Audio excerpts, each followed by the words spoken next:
Today we are going to see how to be happy yourself.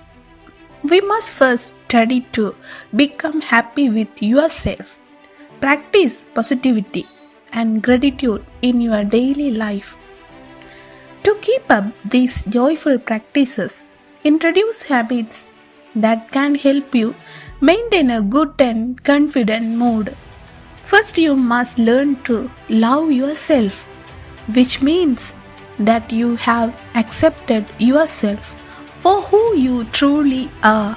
This satisfaction can help increase your confidence level. Next, tell yourself that you can overcome anything. If you believe you cannot do something, it makes you incapable of doing it. You must avoid comparing yourself to other people because everyone lives differently, so it is useless to compare yourself to other people.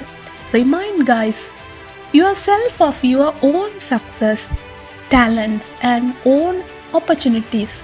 Forgive yourself when you make mistakes.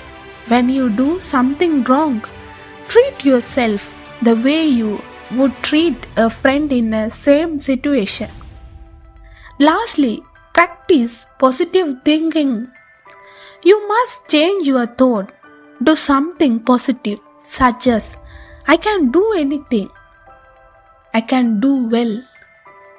These are the ways of happy life.